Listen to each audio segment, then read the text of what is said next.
Ouais, c'est vraiment On verra après si on met un ou pas. survol. Alors, Alors, j'ai le texte, hein. Le texte, d'accord. ah ouais, ouais, j'ai le texte. Donc, j'imagine, alors c'est pas loin de Genèse 10 ou 11 quand il sort de l'arche et qu'il est trouvé nu Ouais, par c'est ça. son fils, hein, c'est ça? Ouais. Donc, on est dans Genèse chapitre 9, 8 ou 9. On va tester 9. Ça doit être dans Genèse, peut-être dans Genèse 9. Alors, c'est à côté, hein. C'est soit 8, soit 9, soit 10. Donc,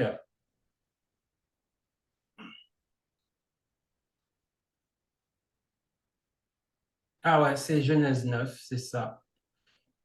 Tu vois? Attends, je mets en plus gros caractère. Ah ben, c'est déjà en gros caractère, ouais. C'est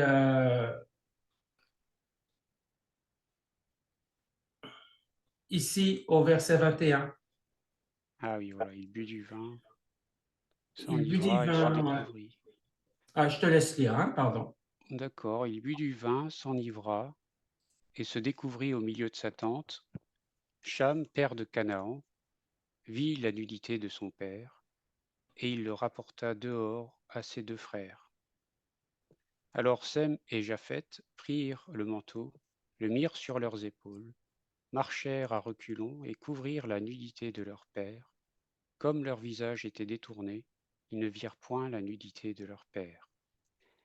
Lorsque Noé se réveilla de son vin, il apprit ce que lui avait fait son fils cadet, et il dit: Maudit soit Canaan, qu'il soit l'esclave des esclaves de ses frères. Il dit encore: Béni soit l'Éternel, Dieu de Sem, et que Canaan soit leur esclave. Que Dieu étende les possessions de Japheth, qu'il habite dans les tentes de Sem, et que Canaan soit leur esclave. Noé vécut après le déluge 350 ans. Tous les jours de Noé furent de 950 ans, puis il mourut. Amen. Alors la réflexion finalement par rapport à ce passage, elle est focalisée sur un aspect seulement.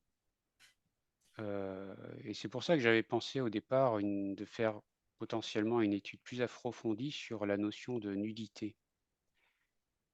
Parce que c'est un peu le centre de cette réflexion, de ce commentaire que j'ai pu lire. Et en fait, pour comprendre ça, il faut le mettre en parallèle avec un autre passage Oui.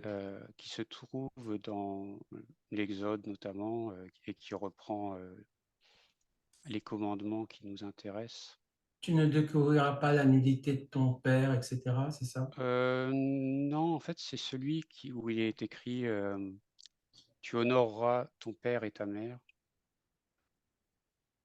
Alors, c'est à partir du chapitre 20, hein, où il donne les lois. Voilà, attends, voir, j'avais trouvé ça à ce temps-là. On peut regarder à partir du chapitre 21 si tu veux, parce que c'est à partir du chapitre 20, je crois, C'est qu'il voilà, donne Exode 20, 12. 22, hein, c'est ça. Voilà.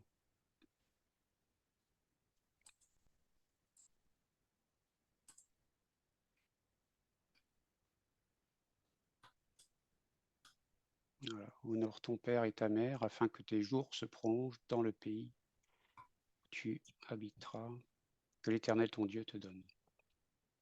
Et en fait, c'était intéressant de voir l'analyse qui était faite parce que la nudité en soi, cette malédiction qui touche Canaan hein, par répercussion, elle est assez violente. Moi, c'est vrai que ça m'a toujours saisi de voir que ça a appelé un tel châtiment sur cette descendance. Et en vérité, c'est vrai que la nudité, c'est un problème par rapport à justement à la relation père-fils ou mère-fille au sein de la famille, parce que ça peut être un vecteur à cause de la déchéance de l'homme. Ça peut être un vecteur pour des choses mauvaises où l'adversaire peut en profiter. Et personnellement, Mhm. moi, ça fait vraiment écho à des situations dans ma vie plus jeune, en tant qu'enfant, où je me dis que, en effet, il y a eu des situations parfois sur une simple plage, hein, un lieu de vacances et tout ça, où il y a, cette pudeur en fait qui a été un peu brisée, mise de côté et qui en fait est mauvaise. C'est un vecteur de mauvaises choses.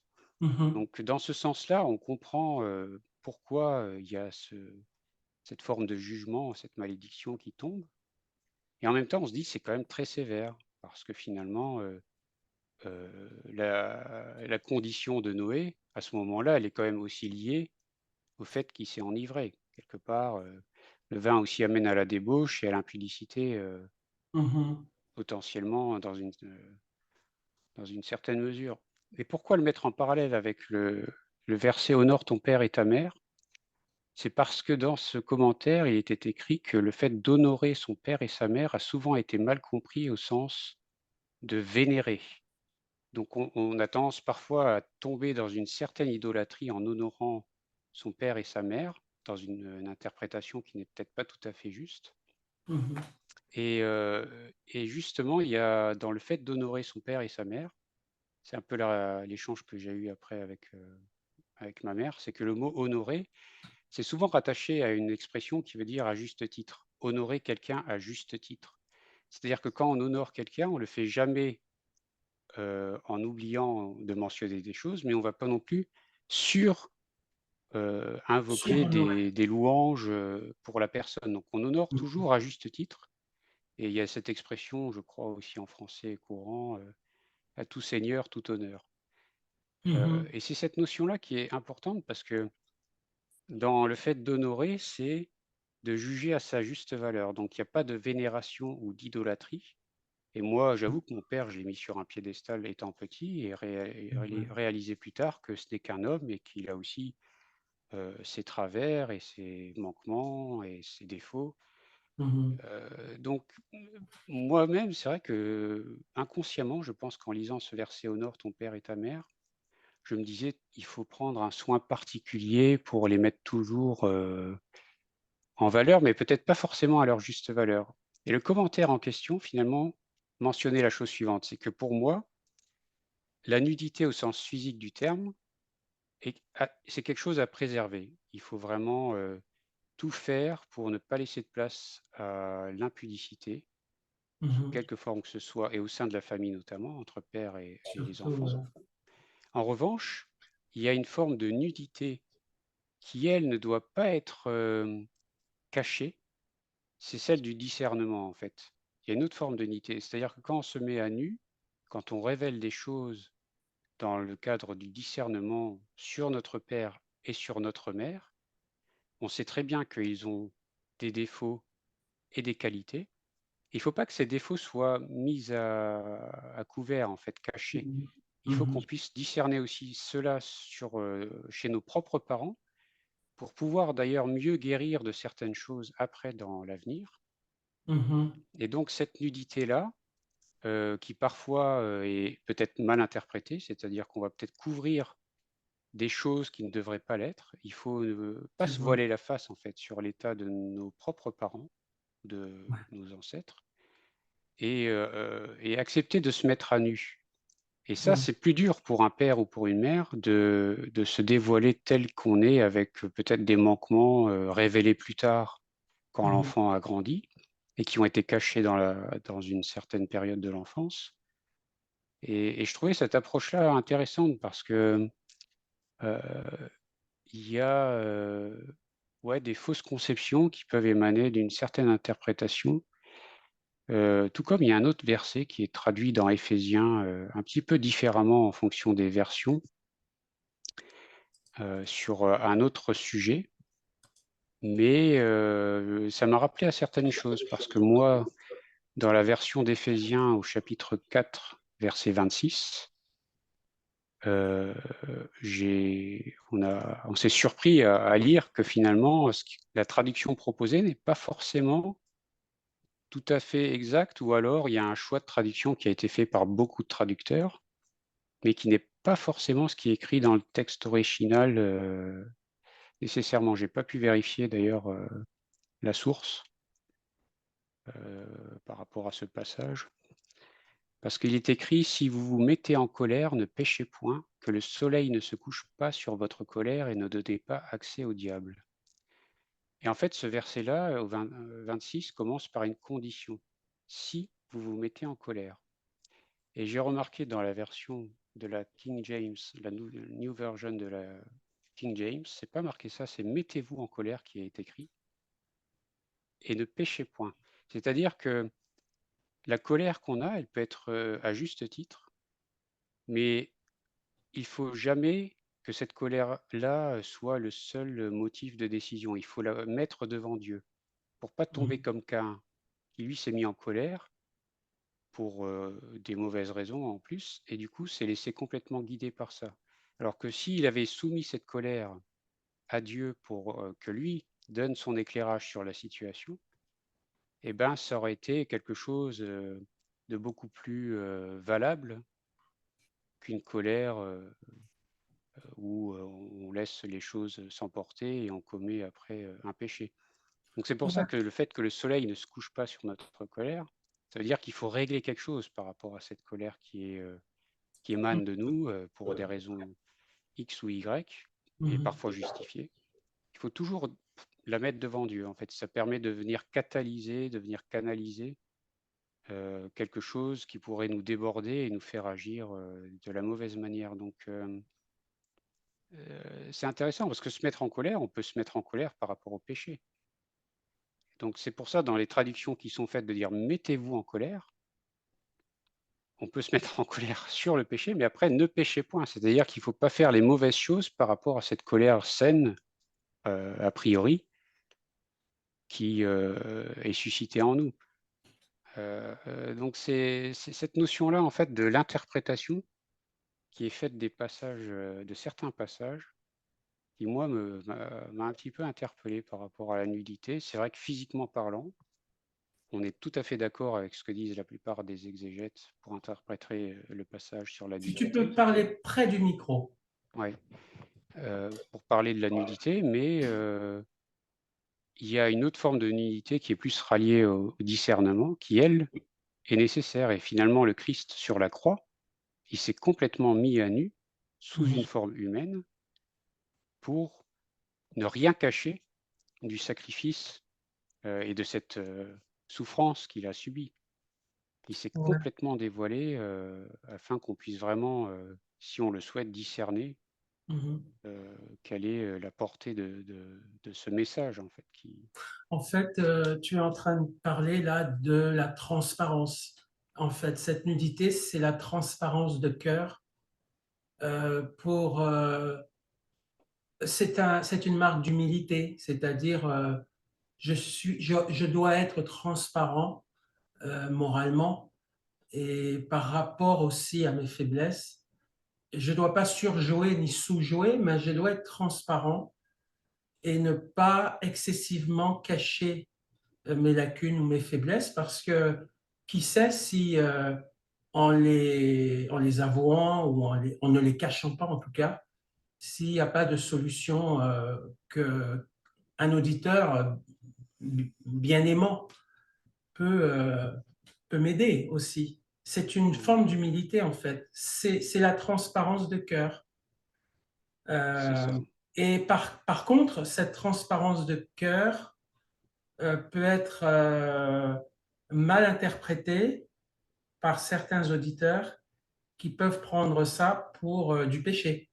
Mmh, C'est-à-dire, en fait, des personnes qui sont dans la religiosité, qui, eux, ne montrent aucune transparence, n'ont aucune transparence et dissimulent tout.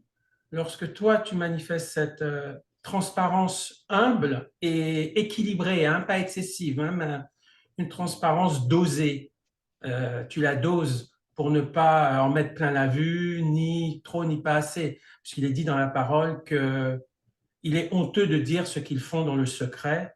mmh, Donc Dieu ne veut pas qu'on étale des choses abominables. Mais avec la sagesse de Dieu, avoir une certaine quand même transparence pour pouvoir permettre aux autres de voir réellement qui on est. Et voilà. Et mais ça, quand on fait ça, j'ai eu l'expérience, hein, je l'ai fait moi, hein. mais je suis tombé sur des gens qui n'ont pas compris que c'était une transparence qui se voulait être, c'était une mise à nu qui se voulait être pour être humble et pour être transparent, de manière à ce qu'ils sachent que je ne suis pas un surhomme ni un sous-homme, mais que je suis comme eux. Mm. Voilà. Mais ça a été interprété comme ça a été une occasion pour les âmes, les esprits religieux pour me pointer du doigt. Mhm. Ouais, et c'est vrai qu'à ce niveau-là, je pense qu'il y a très peu de confession, parce qu'il est dit, il est écrit, confessez vos péchés. C'est ça. Et malheureusement, dans l'Église, par rapport aux défis de notre époque, même s'il y a certaines choses qui ont toujours existé, je pense qu'il n'y a plus beaucoup d'oreilles bienveillantes qui peuvent entendre les choses. Il y a 2 raisons à ça, c'est qu'il y a un manque de disponibilité et ensuite il y a un manque de maturité, et de sagesse pour savoir quoi en faire. C'est ça. Parce qu'il y a des choses, voilà, qui peuvent être dites, parfois quelqu'un peut se livrer, peut-être sans d'ailleurs, mettre des protections et malheureusement, ben, l'usage qui en est fait, derrière peut être dévastateur. Donc Tout à aujourd'hui, fait. malheureusement, c'est vrai que je pense que c'est très, très rare d'avoir quelqu'un qui sait suffisamment, heu, comment dirais-je? Qui a été transparent avec lui-même, c'est-à-dire qui Mhm. ne s'est rien caché par rapport à sa propre condition pour pouvoir écouter quelle est la condition de l'autre en face de lui. Parce que Mhm. finalement, on est toujours un peu comme des miroirs, les uns des autres. On n'est pas mieux ni moins bien, donc on trouve toujours une part de nous dans l'autre. Oui, c'est ça. Donc,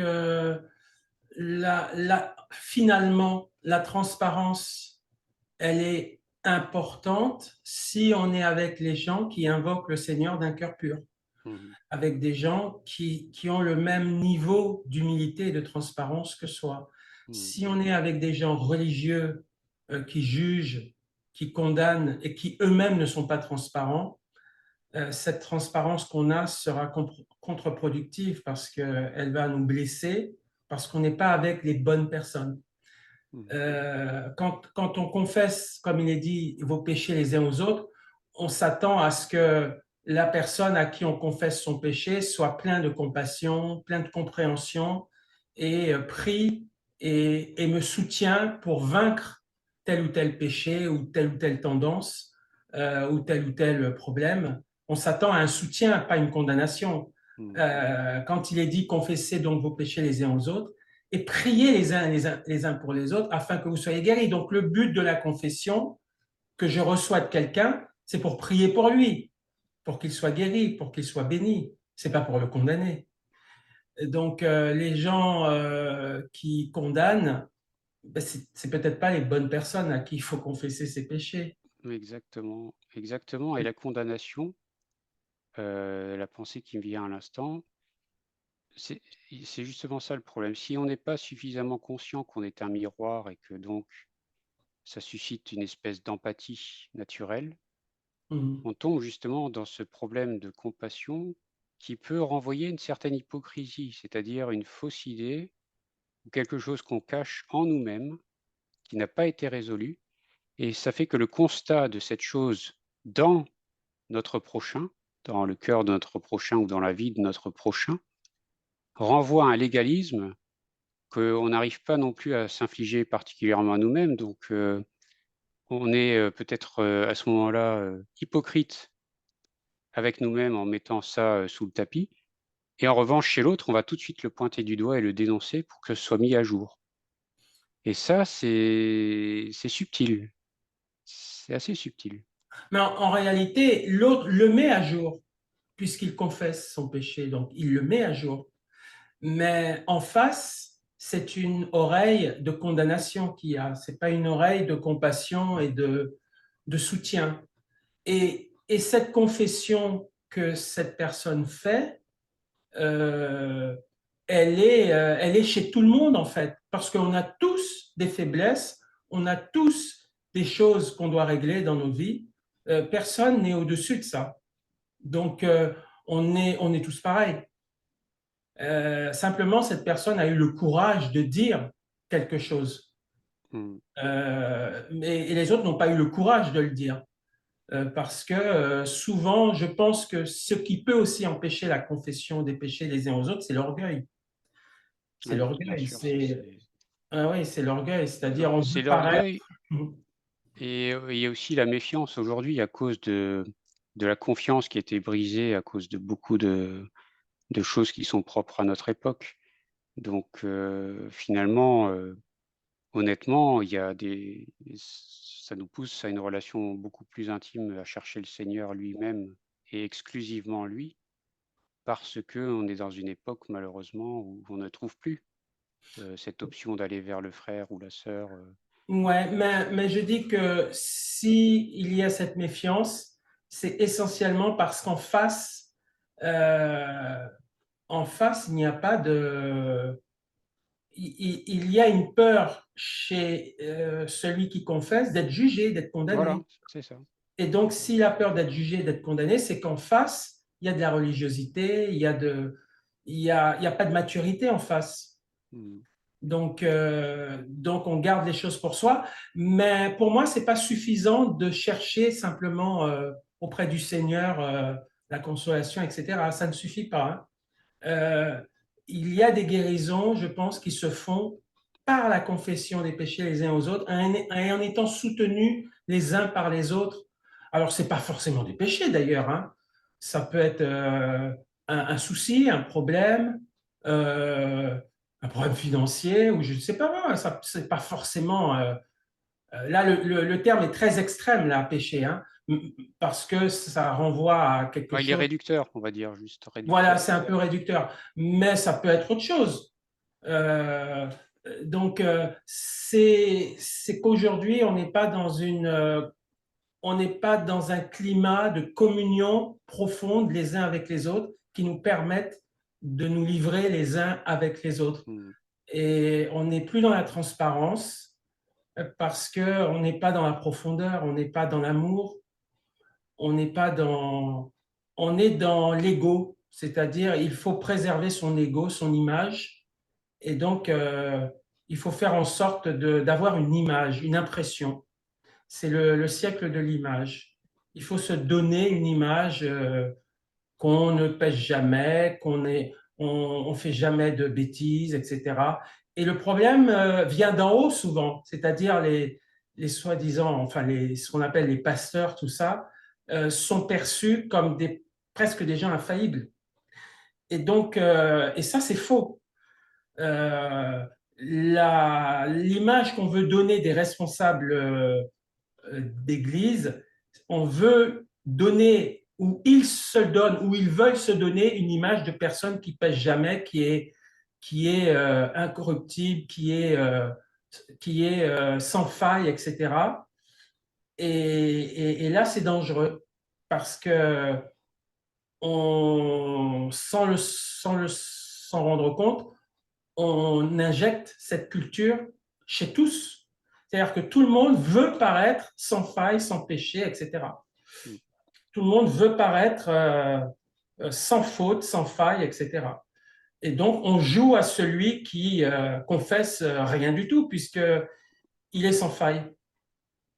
Donc, C'est bien parce que le verset 17 en dessous fait un peu écho à ça, en disant que Élie était un homme de même nature que nous et c'est ça. pourtant, il a pu être utilisé pour faire de grandes choses. Et ce que j'aime aussi, l'exemple d'Élie, Dieu fait exprès d'ailleurs, il montre sa dépression. Si Dieu avait cet esprit religieux comme nous le dénonçons là ce soir, Dieu n'aurait pas montré la dépression d'Élie Mmh. quand Jézabel le chasse. Dieu aurait pu couper cet épisode parce que ça faisait tâche de montrer qu'un grand homme de Dieu qui a fait un énorme réveil spirituel fuit comme un lâche après qu'une femme les menaçait. et tombe en dépression en plus. Ça fait vraiment tâche, quoi.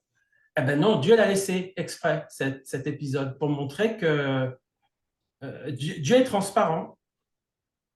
Dieu est Puis transparent. l'amour qui couvre un grand nombre de fautes, c'est vraiment cette notion de couverture au sens protecteur. C'est-à-dire qu'on n'est pas là pour cacher et occulter. En fait, quand on couvre dans ce sens-là, c'est vraiment de protéger justement Mhm, du jugement hâtif et faux ou mal dosé pour des mhm, mauvais critères, des mauvaises raisons. Donc mhm, cette notion de couvrir la faute, elle est saine dans le sens vraiment de protéger celle qui est l'auteur de la faute, mhm. sans jamais cacher la faute en elle-même. Et finalement, c'est Oui, là où est la libération. Moi, personnellement, par rapport à ce que j'ai vécu ces derniers jours, je vois que c'est cette absence de confession de la faute qui maintient la personne liée. Et justement, c'est bien David qui disait que tous ses tant que je membres, m'étais tu, tant que je m'étais tu, voilà, c'est ça. voilà, c'est ça. Donc je m'étais tu, j'étais consumé. Mhm, Et le corps en souffre, et oui, moi je vois vraiment, un parallèle entre cette situation-là, et celle de mon propre père, voilà, c'est ouais.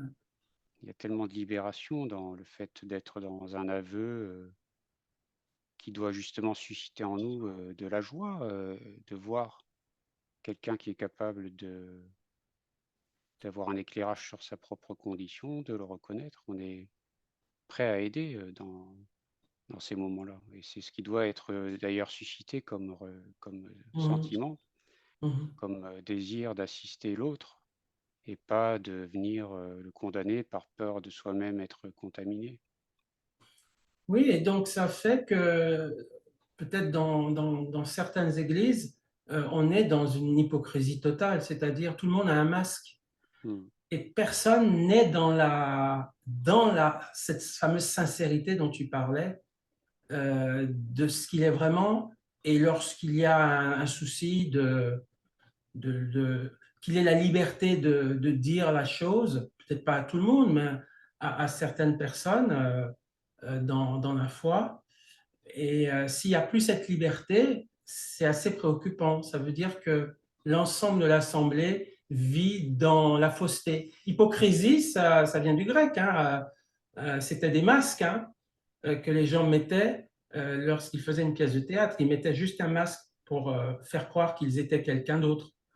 Et donc, si toute l'Assemblée est hypocrite au sens théâtral du terme, c'est grave parce que les gens restent avec leurs problèmes. Et Dieu, si Dieu dit qu'il faut confesser donc vos péchés les uns aux autres, c'est qu'il sait que c'est très important ça. Hmm. Et que si cela ne se fait pas dans l'amour, eh bien les gens ne guérissent pas. Les Ouais, gens restent avec leurs problèmes. on passe vraiment à côté de quelque chose de puissant en fait. On se rend pas compte de la portée de ces choses simples en apparence, Hum. mais les conséquences sont énormes en fait. Parce Conséquences sont qu'on énormes. vient Ouais. fermer tout accès à l'adversaire à ce Ouais, moment-là. c'est ça. Et pour ça, il faut se parler, il faut approcher, euh, il faut comment, communiquer et puis il faut échanger, mais dans un esprit constructif, pas pour condamner, pas pour, mais pour expliquer. En fait, Et parfois, en c'est expliquant les choses, il y a plein de, je dirais, de malentendus aussi qui s'en vont. Parfois, c'est carrément des malentendus et l'ennemi est derrière pour. Voilà. Là, dans le cas de Jacques, c'est dans Jacques, ça? Jacques 5, ouais. verset 16. Là, il s'agit là de péché. Hein. Mais même pour des péchés, des vrais péchés, même là, le dialogue est nécessaire. En Même là, fait, le dialogue est nécessaire. il y a 2 choses qui viennent en opposition. Je pense notamment par rapport à la notion d'évangélisation, parce que dans tout ce que je peux lire et étudier, Mhm. l'usage de la loi est primordial pour ensuite proposer la grâce. Parce qu'en fait, il faut comprendre qu'on est condamné par la loi pour que Ouais, ensuite notre situation nous amène à une prise de conscience et qu'on puisse mieux évaluer ce que signifie la grâce. oui, Et ce problème de l'utilisation de la loi, quand on en vient justement au traitement du péché, le légalisme là n'est plus valable. En fait, le légalisme est nécessaire pour la prise de conscience. Mais oui, une fois que la prise de conscience et l'aveu est fait, on ne peut plus utiliser la loi pour, condamner. La loi est abolie parce qu'on entre dans cette grâce où on va chercher la guérison et c'est là qu'il faut toute la pédagogie, avec le Saint-Esprit, mhm, comme, un message de ce prêtre que j'avais écouté récemment qui est très intéressant. Il dit: «On ne peut pas être légaliste à ce moment-là. À partir de ce moment-là, on ne peut plus l'être. mhm, Parce que le travail préalable a été fait, la loi a fait son œuvre mhm. et tout a été accompli par le Seigneur à la croix». Donc au vu de ces choses-là, après, on entre dans une dimension où on va exhorter la personne et essayer de l'amener à plus de connaissances sur le pourquoi de la situation pour débloquer les verrous. Ouais, Et il y a une part d'acceptation. En fait, le pire dans le légalisme, qui est mal, utilisé, c'est cette condamnation qui amène à combattre, activement avec des forces tout à fait humaines, quelque chose qu'il vaut mieux accepter. C'est-à-dire que c'est de même quand on est tenté, qu'on a des pensées impures qui viennent, je ne peux pas sans cesse être dans une lutte où je vais repousser la chose. En fait, il va falloir ouvrir les yeux, accepter la chose, c'est-à-dire que quand on accepte la chose, c'est pas qu'on est d'accord avec. On accepte le fait qu'il y ait ces choses-là, c'est ça. on les détecte pour mieux se dire que justement ces choses-là, on ne veut pas les laisser pénétrer dans notre vie, à outre, mesure. C'est-à-dire qu'elles ont le droit en fait, finalement, elles ont le droit d'exister quelque part parce que c'est malheureusement la condition de ce monde déchu. Mais en revanche, l'influence que ces choses vont exercer sur nous doit être clairement neutralisée. C'est Mais ça. ça se fait pas par un combat, à la manière humaine, en fait. C'est-à-dire que je viens devant le Seigneur, je reconnais: «Seigneur, regarde, je suis attaqué dans tel domaine de ma vie, ma propre chair me pousse à penser ça, à vouloir ça, à désirer cela. Aide-moi Seigneur, parce que c'est toi qui peux, finalement vraiment me donner la clé du problème». Oui. Et d'ailleurs, ça revient à dire d'éviter le déni. Oui. On est là, on n'est pas là pour être dans le déni, on est là pour voir les choses que Dieu nous montre et à partir de Et là, ça, c'est faire vraiment le... intéressant ce que tu dis par rapport au déni, parce que justement, vu qu'on est héritier d'une nature pécheresse, c'est quelque chose qui est, complètement en dehors de notre, champ d'action à la naissance. J'ai pas décidé d'avoir une nature sanctifiée, elle est pécheresse nécessairement Simplement, par défaut.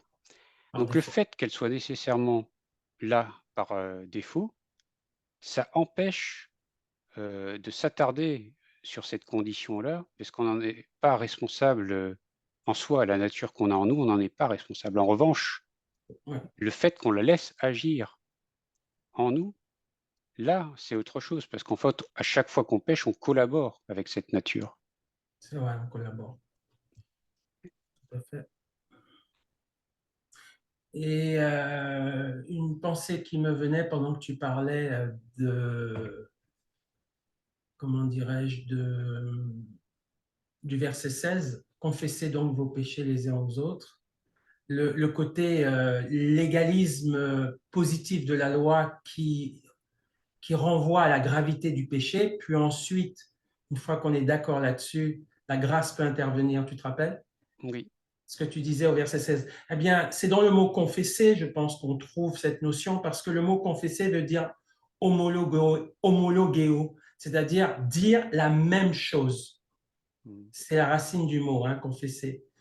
Donc, dire la même chose, c'est-à-dire reconnaître ce que c'est, les deux parties reconnaissent que c'est le péché, les uns aux autres. Homologéo, c'est-à-dire nous avons décidé tous les deux de dire la même chose. mmh, Donc nous nous sommes mis d'accord, effectivement, c'est un péché. parce que tous les deux, nous avons, moi et celui que j'ai offensé, ou moi et quelqu'un d'autre, nous avons le même verdict sur ce que c'est. Et surtout, Dieu a le même verdict, parce que confesser, c'est aussi par rapport aux uns aux autres, mais aussi c'est par rapport à Dieu. Donc Dieu et moi, on pense la même chose sur cet acte, et qu'il est mauvais, donc, forcément. Parce que si c'est pas homologéo, ça sous-entendrait que je minimise le péché, je le vois différemment que lui. Je, Et, je me cache, je ne dis pas la même chose que lui. Or là, on dit la même chose, et surtout, Dieu dit la même chose sur ce que j'ai fait que moi. Donc, Dieu et moi reconnaissons que c'est la même chose, donc que c'est du péché. Donc, on, est, euh, on est face à... On reconnaît finalement son péché, puisqu'on dit la même chose. Hein. Et une fois qu'on a reconnu ce péché, en disant la même chose, eh bien là, les autres, Dieu peut nous pardonner et on peut accéder à une guérison éventuelle. ouais, Ce et mot c'est est là très que important, hein, confesser. et ça me fait penser aussi à la manière dont on prie, peut-être de manière communautaire. Euh, j'ai le sentiment qu'en fait le péché n'est pas souvent au cœur de l'intercession communautaire dans l'Église. On prie davantage pour des personnes et des circonstances dans lesquelles elles se trouvent, des situations, je dirais, de maladie, des événements, des choses qui gravitent un peu autour de nous-mêmes, mais visiblement, on n'intercède pas assez comme ces prophètes d'autrefois qui étaient Mhm. focalisés sur le péché du peuple et qui intercédaient en ce sens, qui se chargeaient comme Ézéchiel que j'ai relu récemment ce matin dans le chapitre 3 et 4. On voit vraiment que Ézéchiel est chargé de l'iniquité au début de son ministère.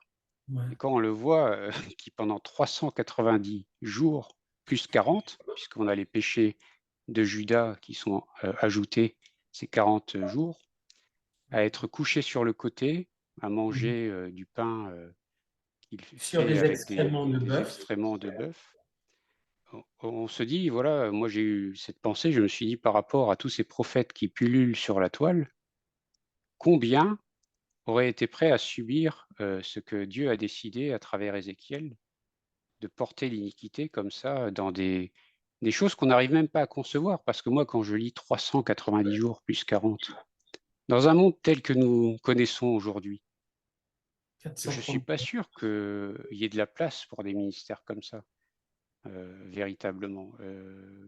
C'est très loin de nous, ces réalités-là qui ont été vécues à d'autres époques. Et à chaque fois, comme pour Jérémie, on voit que le problème central qui fait qu'on a ces prophètes et ces intercesseurs, c'est le péché du peuple. C'est C'est, pas c'est, tellement la protection de ceux qui croient en Dieu. C'est pas hum, ça le cœur non. de l'intercession.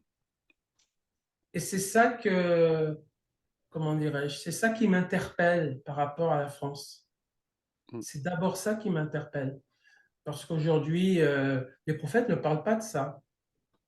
Ils parlent de plein de choses, mais ils ne parlent pas de ça.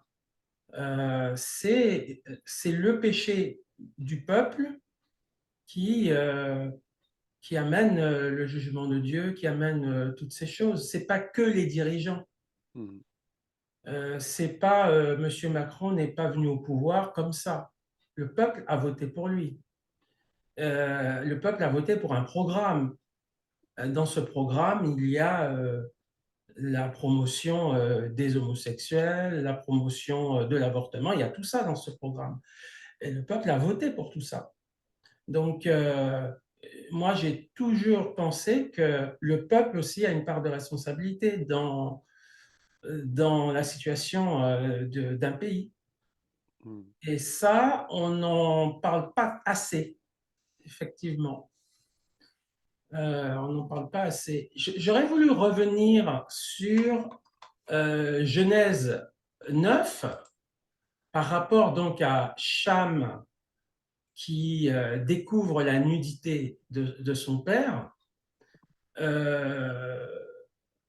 il est dit, verset 22, Cham, père de Canaan, vit la nudité de son père.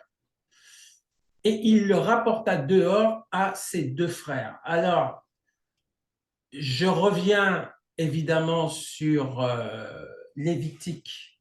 C'est dans Lévitique 17, c'est ça? Lévitique 17 ou 18.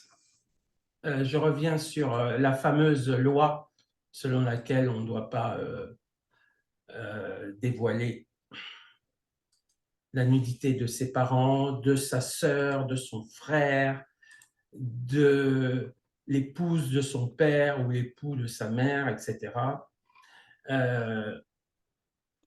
Je pense que c'est dans 18, Lévitique 18. Si ce n'est pas 17, c'est 18 alors. Ouais, c'est ça. Ouais, Lévitique 18. Tu ne découvriras point la nudité de ton père, ni la nudité de ta mère. C'est ta mère. Tu ne découvriras point sa nudité. Alors, pour la nudité du père, on peut supposer que c'est son sexe. Et pour la nudité de la mère, c'est à la fois son sexe et sa poitrine, j'imagine. Donc, pour ce qui est de Cham, pardon, il a vu le sexe de son père. Donc, il a vu sa nudité. Et il ne fait pas ce que ses deux autres frères vont faire. Sem et Cham prirent le manteau, le mirent sur leurs épaules, marchèrent à reculons et couvrirent la nudité de leur père. C'est-à-dire que dès le départ, dès que Cham voit la nudité de son père, il ne pêche pas là parce que ça peut arriver. Hein. Moi, c'est fortuit, voilà. C'est fortuit. Moi, une fois, j'ai vu ma mère, quand j'étais petit, on vivait dans un studio, je l'ai vue sortir nue de la salle de bain de manière fortuite. Voilà. Donc, par contre, je n'ai pas eu, et c'est là où c'est subtil, je n'ai pas eu l'éducation de ma mère pour me dire de ne pas la voir nue. La preuve, c'est qu'elle est sortie nue et elle est sortie nue dans le salon. Donc, j'ai péché, entre guillemets, par non-enseignement, parce qu'elle-même ne m'a pas enseigné ça. Elle était déjà dans une logique différente. Hein. Et Noé était ivre, donc il n'était pas maître de lui-même hein, à ce moment-là. Et donc, on peut imaginer peut-être que Cham a eu cet enseignement et que peut-être qu'il s'est moqué ou il n'a pas été, comment dirais-je, vigilant par rapport à l'enseignement qu'il a eu de couvrir tout de suite la nudité de son père. Parce que si les autres l'ont fait, Sem et Japheth, c'est qu'on leur a enseigné. Ouais, ou c'est quelque chose qui était... C'est bon. Oui, il y a... C'est bon. Oui. À reculant et couvrir la nudité de leur père. Si eux ont reçu cet enseignement, on peut supposer que Cham l'a eu aussi. Seulement, Cham ne l'a pas fait. Donc, il est responsable de quelque chose qu'il savait. Donc, Noé maudit, mais Noé ne maudit pas Cham, bizarrement. Il maudit son fils, l'un de ses fils, parce que Cham a eu plusieurs fils. Hein. Il n'y a pas eu que Canaan. Hein. Et Noé maudit Canaan, peut-être parce que Canaan avait déjà des tendances perverses. C'est possible. Tout enfant qu'il était, on peut supposer qu'il était déjà vivant, Canaan, hein, et qu'il connaissait son grand-père, hein, Noé. Donc peut-être que Canaan avait déjà des tendances perverses, hein, peut-être plus que Cham. Ou peut-être que Canaan a encouragé son père, Cham, à ne pas couvrir la nudité de Noé. On ne sait pas trop ce qui s'est passé. En tout cas, ce qu'on sait, c'est que Noé maudit non pas Cham qui a vu cette nudité, mais il maudit Canaan. Et là, le débat s'ouvre un petit peu. Alors, il y a plusieurs débats là-dedans. Il y a les, les, les gens plus ou moins, pas racistes, mais des gens qui pensent que les Noirs, qui viennent effectivement de Cham, plus ou moins, hein, parce que l'Égypte s'appelle le pays de Cham, et que Cham, les descendants de Cham, c'est essentiellement l'Afrique, hein. Et certaines religions, je pense aux Mormons, au départ en tout cas, peut-être qu'ils ont changé après leur thèse, leur théorie, mais au départ en tout cas, les Mormons disent que il ne faut pas se marier, une blanche ne doit pas se marier avec un noir parce que le Seigneur s'est engagé dans la ségrégation en maudissant Cham. Donc, ce n'est pas Cham d'abord qui a été maudit, c'est Canaan. Et que les Noirs sont ce qu'ils sont parce qu'ils ont été maudits par Noé. Ça, c'est faux encore. C'est Canaan qui a été maudit, pas Cham. Donc, il y a toute une espèce de fausse pensée qu'on a attribuée aux fils, aux descendants de Cham, à tort pour expliquer leurs conditions, la condition de l'Afrique, etc.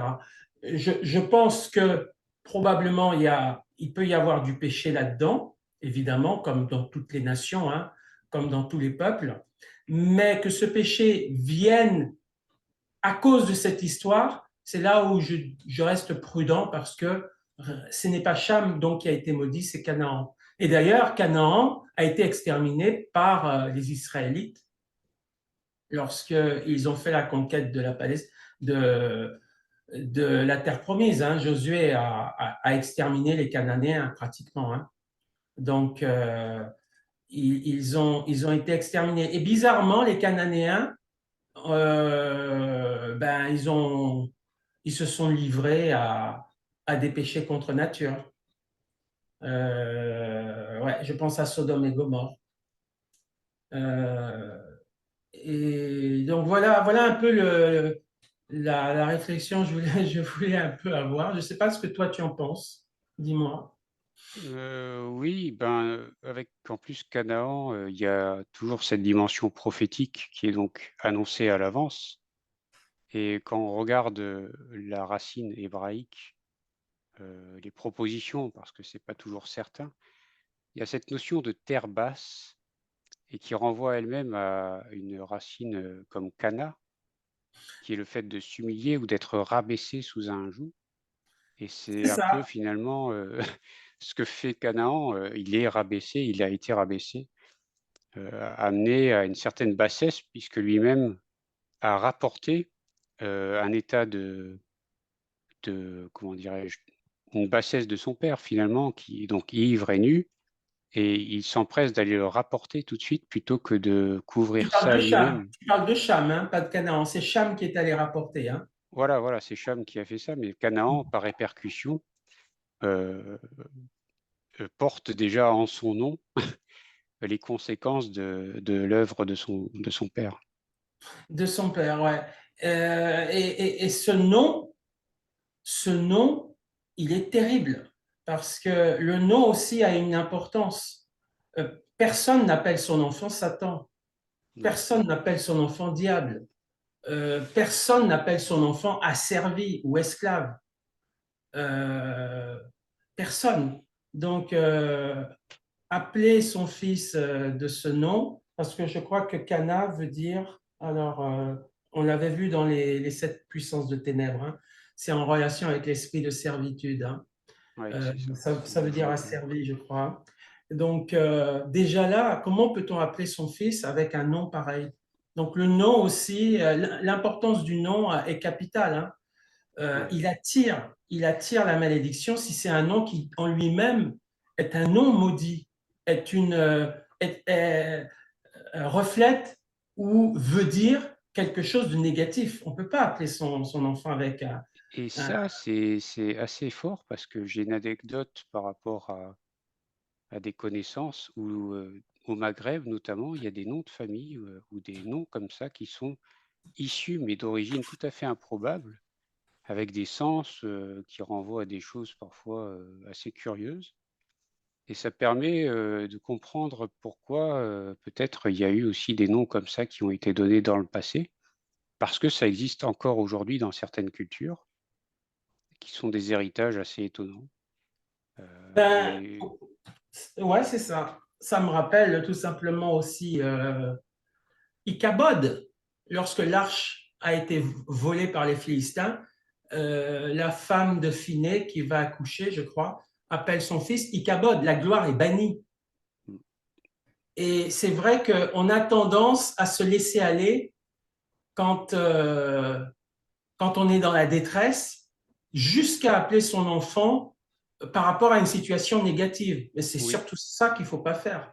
oui, c'est vrai que c'est très émotionnel, parfois la façon dont on va nommer, son enfant. Alors, quand, les conditions sont favorables, ça va plutôt dans une direction, positive, Mm. mais, à l'instar de cet exemple-là, en effet, ça peut aussi être, à à mauvais escient qu'un nom est donné à un enfant et qui donc l'engage dans une voie déjà, comme si on prophétisait sur lui. Quelque part, donner un nom, c'est prophétiser sur une C'est personne. prophétisé. Et notre parole, surtout la parole d'un patriarche, comme la parole d'un chrétien aussi, hein, parce que nous avons une autorité. Hein. Donc, c'est pour ça d'ailleurs, peut-être que le Seigneur nous demande de bénir tout le temps, parce qu'il sait que si on maudit, on maudit. Mmh. La personne est maudite. Si nous, chrétiens, on maudit une personne, elle est vraiment maudite. Je vois deux exemples. Je vois Élisée lorsqu'il y a des enfants qui le traitent de chauve,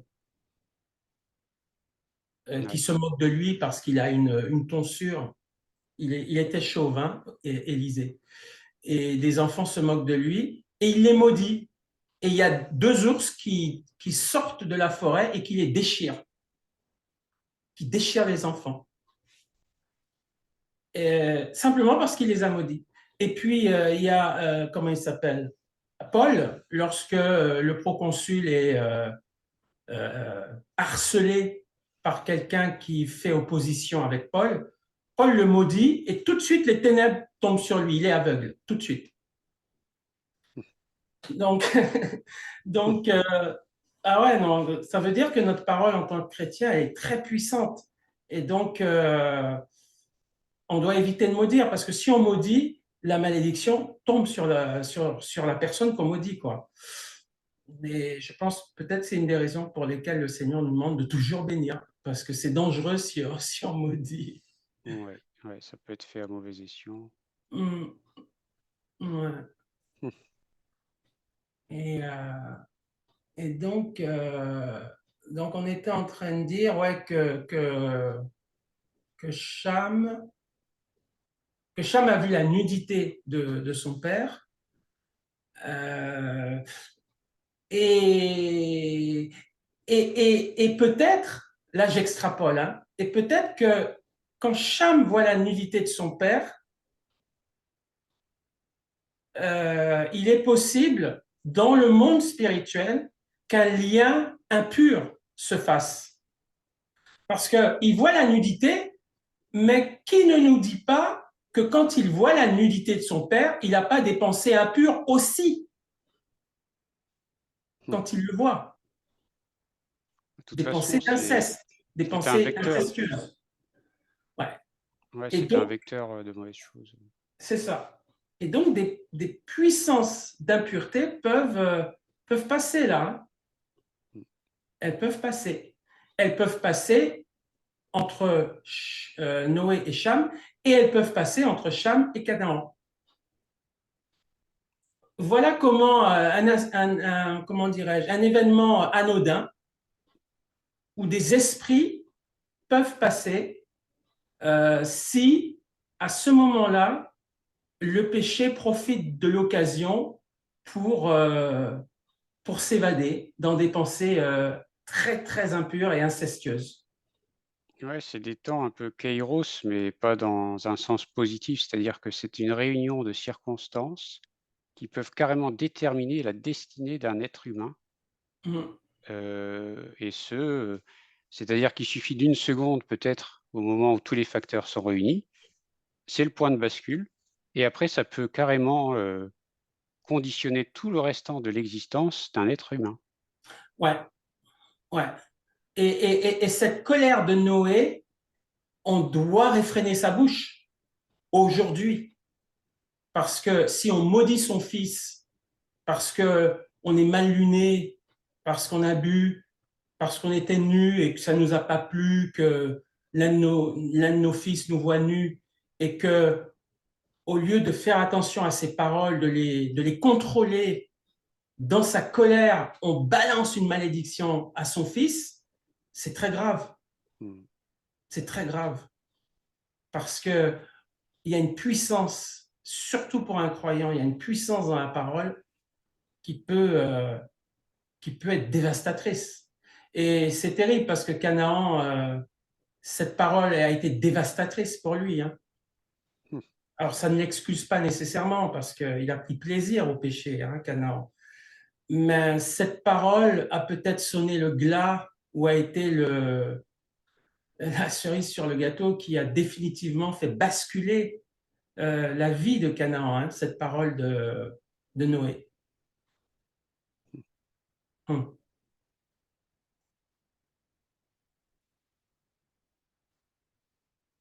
Et il n'y a que le Seigneur, en fait, qui peut casser, gloire à Dieu, hein, qui peut casser toutes ces malédictions qui auraient pu ou qui ont été prononcées sur nous. Et il le fait. Et il le fait en plus par cette simple parole qui plus tard nous rappelle que les dents des enfants ne seront plus gâtées par rapport, donc la faute du père ne sera plus attribuée et imputée à l'enfant. Chacun sera responsable pour son propre péché. Ouais.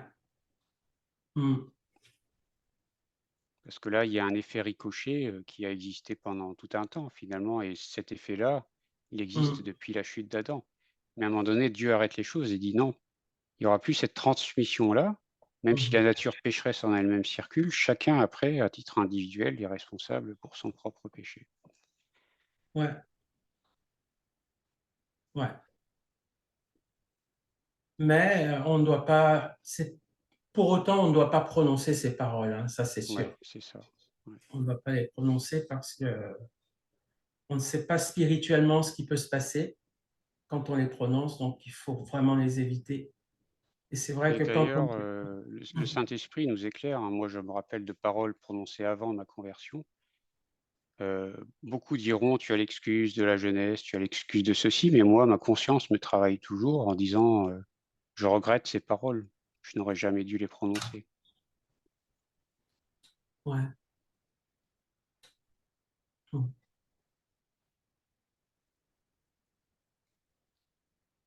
Aujourd'hui, est-ce que tu penses que beaucoup d'enfants voient la nudité de leur père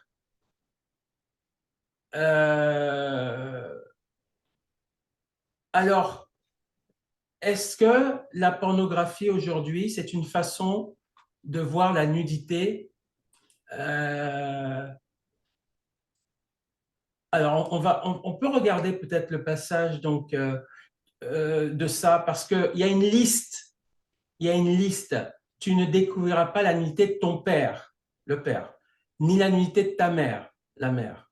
C'est ta mère. Tu ne découvriras point sa nudité. Tu ne découvriras point la nudité de la femme de ton père, c'est-à-dire ta belle-mère. C'est la nudité de ton père. Tu ne découvriras point la nudité de ta sœur, fille de ton père ou fille de ta mère. Donc, que ce soit ta sœur ou ta demi-sœur, tu ne peux pas voir même ta demi-sœur, tu ne peux pas la voir nue. Tu ne découvriras point la nudité de la fille de ton fils ou de la fille de ta fille. Là, Dieu parle à un homme.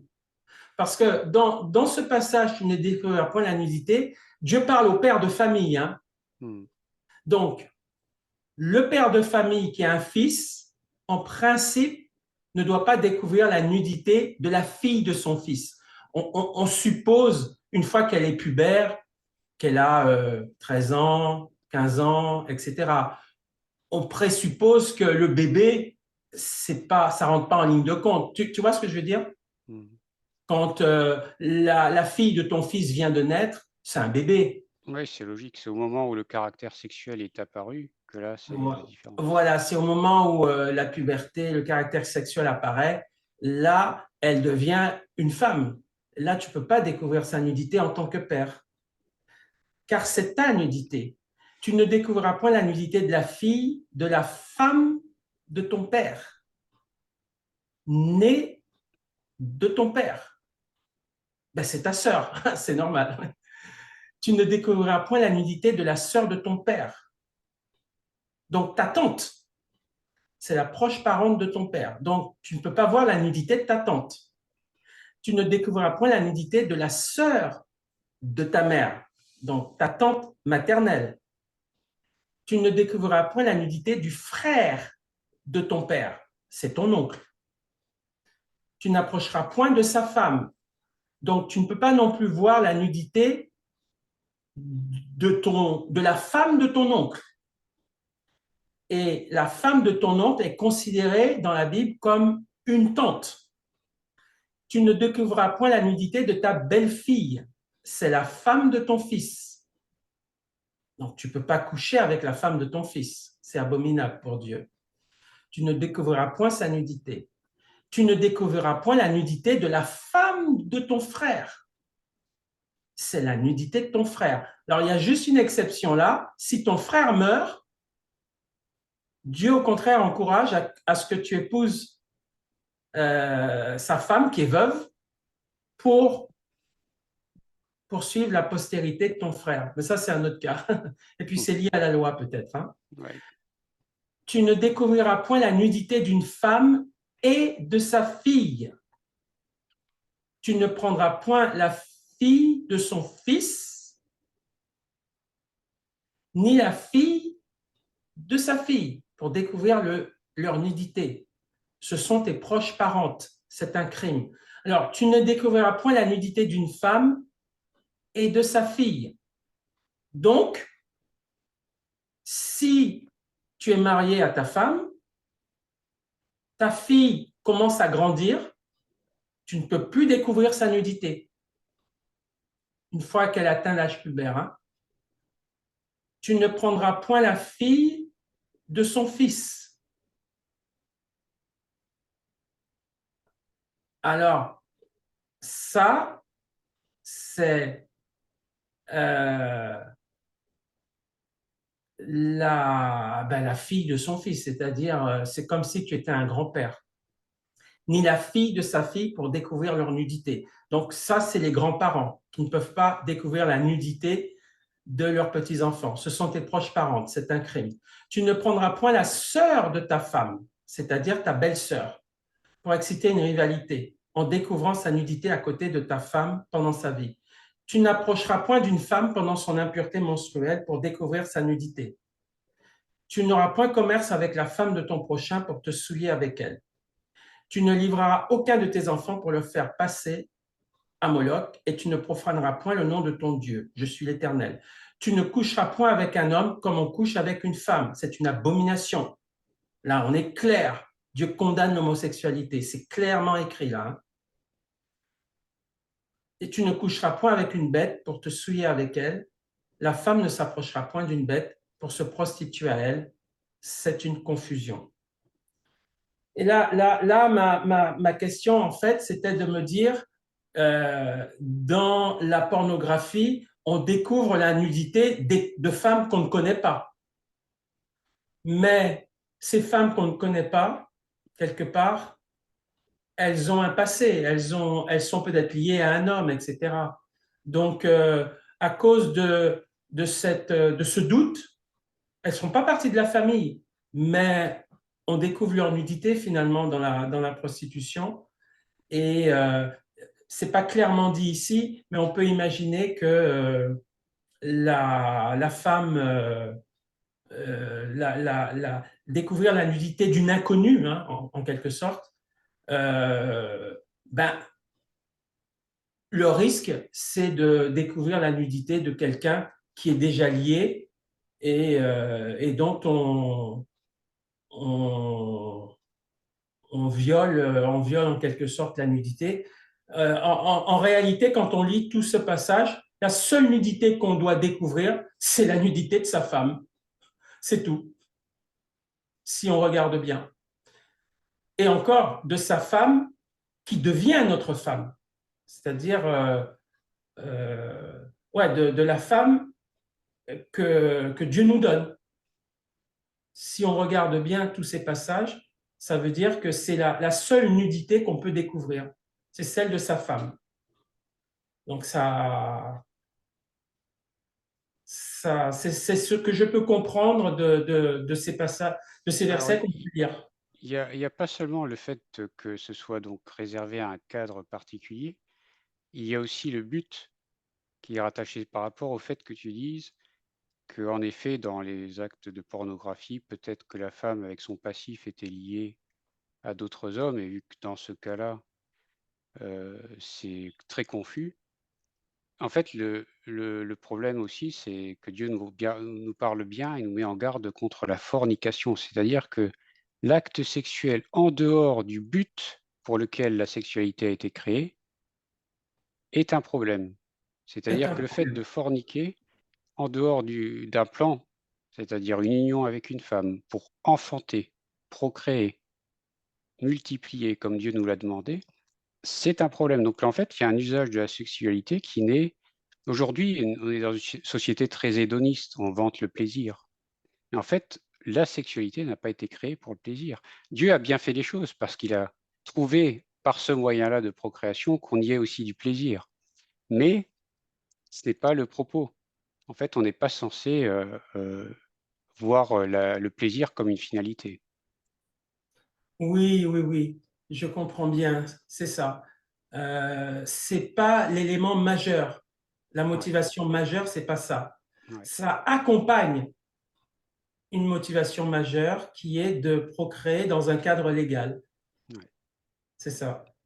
Et ce qui est Et navrant dans tout ce que tu as lu là, c'est que tous ces commandements-là ont été brisés sur cette terre. Tous sans aucune exception. ouais, ouais, tous. C'est vrai.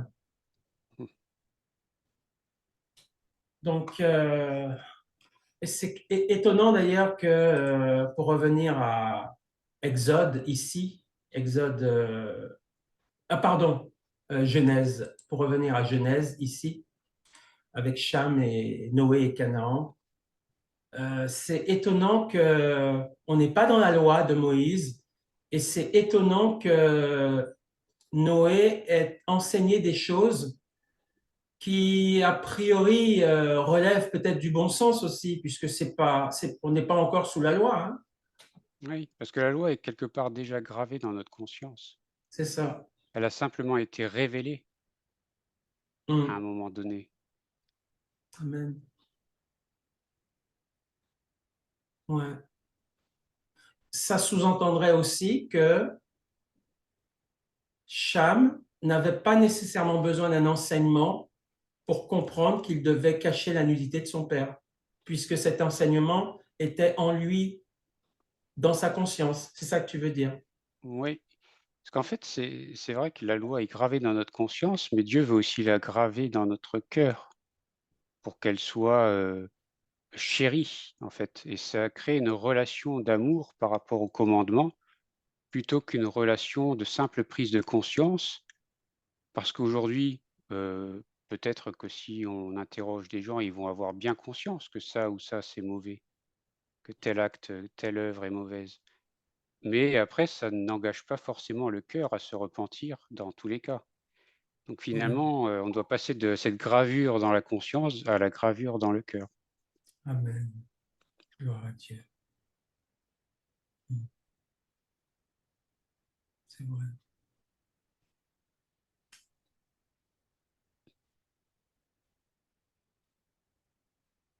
Mmh. En tout cas, c'est très intéressant. Là, tu as vraiment bien, trouvé, ce qu'il fallait comme passage pour, commenter cela. Parce que Oui, et mon idée puis, était très succincte au départ. ouais, et puis verset 22, c'est quand même humiliant. Cham, au lieu de, ça revient à ce que tu disais, tu sais, l'amour couvre une multitude de péchés. Mmh. Cham, au lieu de couvrir son père, on n'en parle plus, personne n'est au courant qu'il était nu. Au lieu de faire ça, il le laisse nu et il va le dénigrer ou rapporter cette nudité, cette honte, il va la rapporter à deux autres personnes. Mmh. il n'est pas dans l'amour là. Hein. Ouais, et Il ne ça, couvre pas le péché de son père.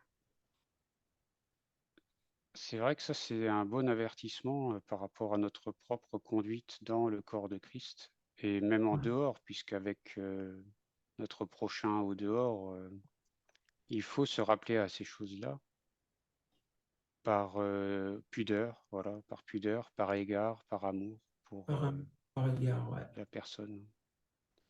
Mais on a tous failli là, hein, tu sais, Ouais, ces choses-là qu'on lit là, c'est des avertissements pour moi-même, pour nous tous. Hein.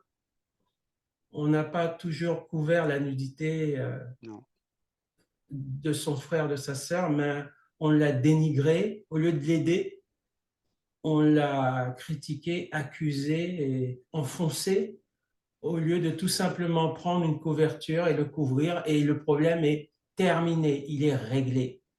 mm,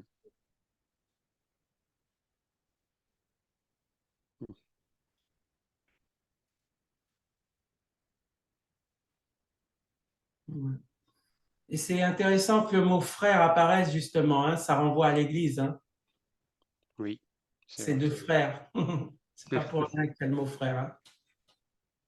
Oui, parce que la famille est la première cellule communautaire, donc par extension, quand les choses sont réglées dans le sein même de la famille au sens naturel, on est plus enclin à s'insérer dans d'autres communautés et à se comporter comme il faut dans ces communautés-là.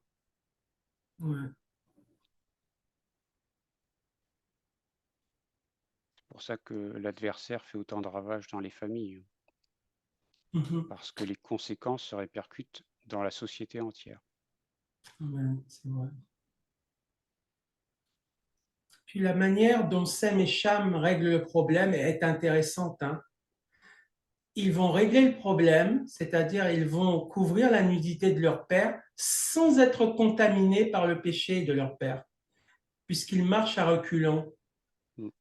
Ils ne voient donc pas la nudité de leur père, ils ne sont pas contaminés par ce péché. Par contre, ils couvrent son péché, le péché de leur père, sans en être atteints. Ça, c'est vraiment un rappel à protéger nos yeux de tout ce qui est présenté à notre vue, et y compris surtout la pornographie sur Internet et autres supports, parce que ça souille Mm. profondément la simple vision des choses, même sans déclencher des actes, la simple vue des choses, comme pour Ève, hein. Elle a vu que le fruit était bon, agréable, et ça a suffi pour entraîner la chute derrière. Ouais. Comme leur visage était détourné, ils ne virent point la nudité de leur père. Donc, ils n'ont pas été souillés par la nudité de leur père. Et en même temps, ils ont réglé ce problème. C'est exemplaire, quoi. Hein. Ouais, c'est vraiment une pierre de coups. Ouais.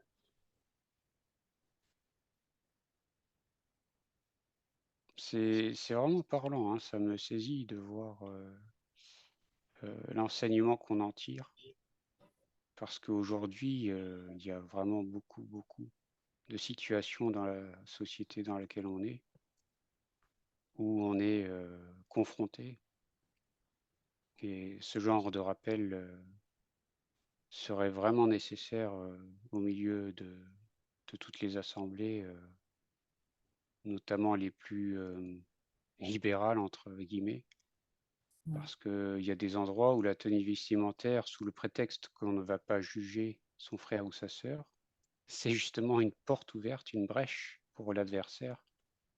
Et lui, il vient utiliser après ça pour Mm. faire des dégâts. Ouais. Donc parfois, le fait de ne pas vouloir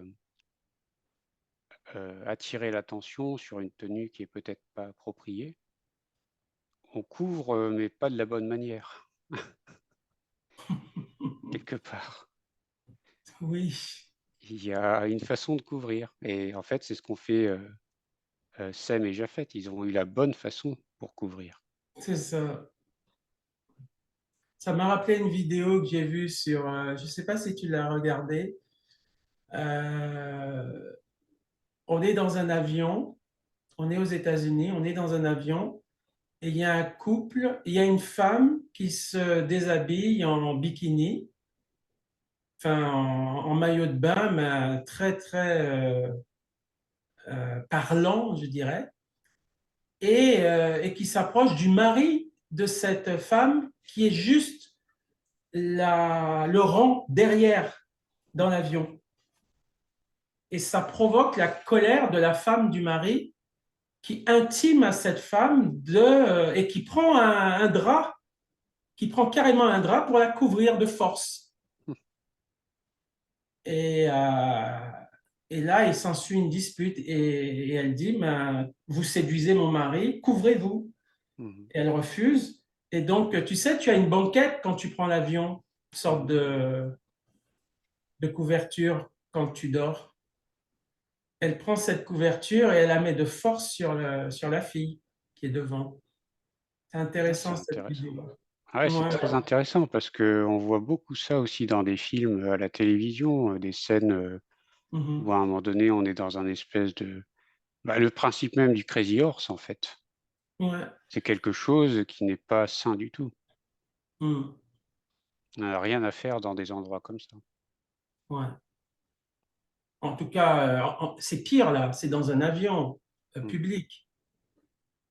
Credit Horse, les gens savent à quoi s'en tenir quand ils prennent leur billet hein, et Ouais. qu'ils vont au Credit Horse. Et Là, ils quand tu pensent que prends c'est un ton simple billet, spectacle.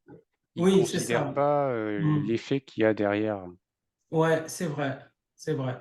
Mais là, quand je prends l'avion, je prends pas l'avion pour voir devant moi une fille en bikini, quoi. Je m'attends pas à ça, quoi. Et, Ouais, c'est sûr. ouais, ouais, je retrouverai plus cette vidéo. Je suis tombé dessus comme ça par hasard et, j'ai vu le conflit, j'ai vu la dame qui veut la couvrir et elle qui veut pas, etc. Ouais. Comme si Noé refuserait la couverture que lui offre Sem et Japheth, tu vois un peu. Ouais, ouais, Non, c'est vraiment une belle exhortation, ce qu'on vient de voir là. ouais. Merci Seigneur, ouais, c'est parlant. Gloire à Dieu, ouais.